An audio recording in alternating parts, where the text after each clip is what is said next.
Zoey's character model is inspired by Alicia Glidewell, who also inspired another character in the Portal series. So when you see Zoey in the game, you might notice a resemblance to Alicia. Zoey is a beloved character known for her zombie fighting skills. Hey everyone, welcome back to Moxie Games, and welcome back to another look into the character files of Left 4 Dead 2. Today, let's dive into Zoey's character info. We'll cover what's available to us without risking any locked away confidential stuff. Let's get started. Thanks, Mox, for allowing me to read this new script, The True King, the King of War. Another game from Valve and their collection are available on the market. This is a great deal considering the usual price of around $60 to $100. Trust me, most people would only want to spend up to $6 on some less than great games, unless you're a fan of action-packed games.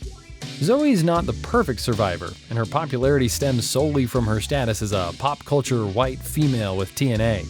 While all survivors could not cope alone, she's the least capable of carrying her weight in the group. Funny, sexy brunette zombie killer wanted to lead 3 helpless men to safety. Huh.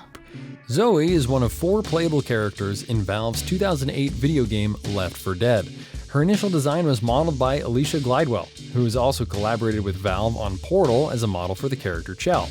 However, when the character designs were altered later in production, Zoey was changed to resemble actress model Sonia Kinski. In official photos, she's frequently shown with 2 firearms. Zoey, Lewis, and Francis appear in Left 4 Dead 2's The Passing campaign, meeting with the Left 4 Dead 2 survivors. Unlike her demeanor in Left 4 Dead, she seems more severe and, at times, enraged. This is most likely owing to her intense grief at Bill's recent death. Sonia Kinski portrays Zoey's facial characteristics, while Jen Taylor, who also voices Cortana and Princess Peach, provides her voice. Zoey is a college student, a horror film fan, and the daughter of a wealthy family. Zoey's face was first fashioned by Alicia Glidewell, who was also used to create Chell in the Valve game Portal. However, following the 2007 character revamp, her visage was modeled after Sonia Kinski, according to the director's commentary and final credits. The process behind designing Zoey's character wasn't as straightforward as the other 3. Developing a young female in a zombie apocalypse isn't easy with a backstory like hers. She had to be attractive and worn down at the same time. She needed to be tough and able to hold her own, even though she's occasionally terrified. Her readability was also something we had to take into consideration. A bright red jacket solved the problem. It pops out amongst the gritty, desaturated zombies and the dark, subdued environment. As far as the rest of her appearance, there was a little bit of back and forth as her character came into focus through iteration. Finally, we were certain that the character model met our goals, and Zoey unfolded into an everyday young woman who everyone can relate to. According to the official comic for The Sacrifice, Zoey's parents were separated. Her mother had remarried and she was living with her father, a cop, when the illness broke out. Zoey's father showed her how to fire a rifle. She seemed to have been closer with her father, sneaking away to watch zombie films with him. She had a college scholarship and was meant to study filmmaking, sort of similar to Rochelle's field, as Ro's a producer at a news station. But Zoey watched zombie and vampire films instead. During a quarrel with her parents at the dinner table, a homeless man attacked Zoey's mother, Lynn, who in turn bit her father.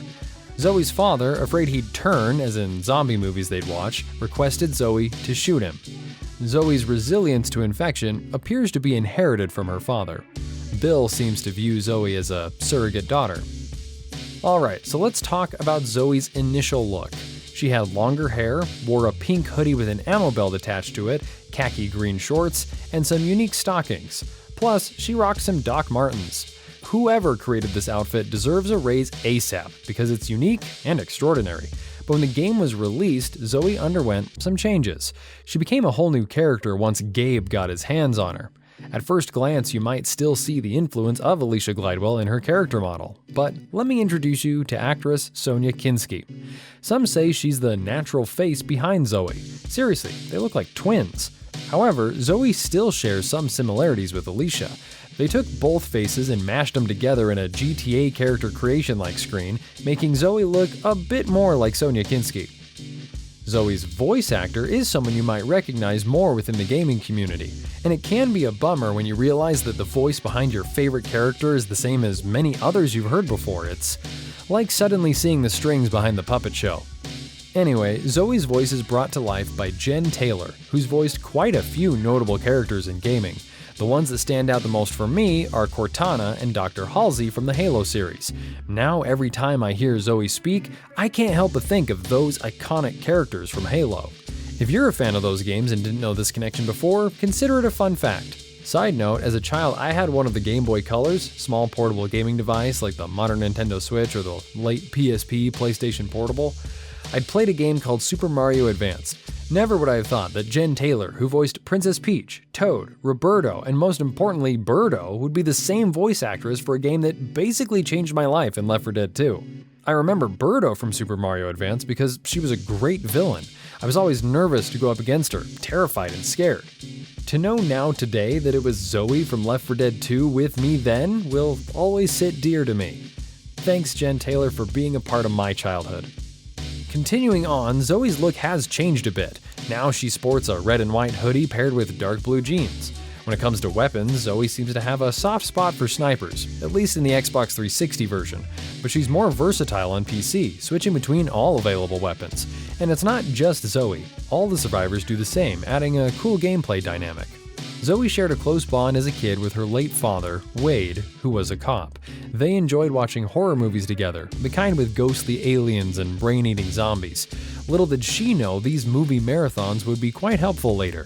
Zoey grew up in Philadelphia, Pennsylvania, attending Aldrich School before staying in town. Philadelphia, Pennsylvania can be tricky to pinpoint on a map if you need to become more familiar with geography. Zoey and her dad, Wade, used to visit the shooting ranges together as a way to bond. Kind of like when Lewis visits his rifle range for lunch. Guys at the office used to laugh at me when I hit the rifle range at lunch. Ain't so damn funny now, is it? Wade had hoped Zoey would follow in his footsteps and become a cop, but her mom, Carolyn, wasn't so keen on the idea. One night, during an argument between Carolyn and Wade, an infection broke out in their home, causing chaos. Zoey, curious about the commotion, discovered that Carolyn had been bitten. In a desperate attempt to protect Zoey, Wade shot Carolyn, but he too was bitten. Fearing he might harm Zoey if he turned, Wade asked her to end his life. Traumatized by witnessing her parents' deaths, Zoey stumbled upon the other survivors, finding a new family among them, including what Megan might jokingly call two boobs for a brother and a father figure. In Left 4 Dead, a father-daughter relationship is strongly implied between military veteran Bill and Zoey. This dynamic is hinted at through their interactions in the game and further explored in the Sacrifice comic. However, I'll save the deeper details for Bill's character file as I want to do justice to his full story there. Francis, the dangerous outcast biker, is more so a big brother figure to Zoey. The DLC campaign Crash Course is heard having Zoey joke with Francis as if the two were siblings. Lewis, the head of department manager with a sharp and sexy suit, shares a complex relationship with Zoey. Their realistic, similar personalities on common hobbies, as both are into media and entertainment. This is why they would all be the best of a trio, as Rochelle herself is a literal news producer who produces media for a big-time news station. Horror movies as Zoey likes to consume, and gaming as Lewis likes to consume, and both attend gun ranges. Hey, even at the gun ranges, Lewis and Zoey could teach Rochelle how to properly shoot guns. As Ro is heard saying in Dead Center Chapter 1, The Hotel, that she's not the gun-packing type, but later is ecstatic, happy, and excited how shooting a gun actually feels. Ro could definitely be taught just one campaign later in the DLC, the Passing campaign, on how to shoot if she didn't learn how within the time frame at the rifle ranges Lewis and Zoey attends to. But Lewis and Zoey have a situation that fosters a connection that is arguably deeper than with the others. Lewis and Zoey are always near each other in the campaign posters, and are heard in-game having lines running off each other as if they are involved romantically. There's an underlying respect and perhaps a hint of affection between the two, Lewis and Zoey, suggesting a bond that goes beyond mere survival. Zoey tends to care more for Lewis than any other survivor in the game, having her lines proving her love for Lewis. Heck, I'm not even kidding, they're legit real friends in actual real life. Like, look here. During Zoey's journey with the other survivors, there's a suggestion that her dad may have been a carrier of the virus, meaning he wouldn't have turned into a zombie. This realization casts a shadow over Zoey's memories of the tragic events. She can't help but wonder if things could have turned out differently if her dad's sacrifice had been in vain. It's a poignant reflection on the uncertainties and regrets often accompanying tragic circumstances, adding depth to Zoey's character and emotional journey throughout the game. In the passing DLC for Left 4 Dead 2, when the two groups of survivors meet for the first time, during this encounter, Zoey likes Rochelle, especially after noticing that she too was another female carrying 3 helpless men to safety. Funny, sexy brunette zombie killer wanted to lead 3 helpless men to safety. Huh. Zoey does seem to be cool with Coach, but she definitely, without a shadow of a doubt, will shoot and kill Nick. Same thought of Lewis and Francis, as Nick is what would be described as a loser. This escaped convict, sick of wearing prison clothes, had taken the effort to loot a very expensive white suit from an abandoned clothing store. Zoey's also taking back at the cringe and brain rot damage of Ellis' way of life and personality, and is really ashamed and embarrassed that he likes her. Side note, speaking of embarrassing, Zoey with Lewis both thinks it's insanely funny and hilarious at how Francis trying to hook up with Rochelle and is embarrassed to the point of vomiting. Zoey and Lewis laughs at the mere thought of it, and Zoey stopped the cringe fest from happening and instead hooks the two, Lewis and Rochelle, up as a couple instead. Way to go, Zoey! But back to Ellis.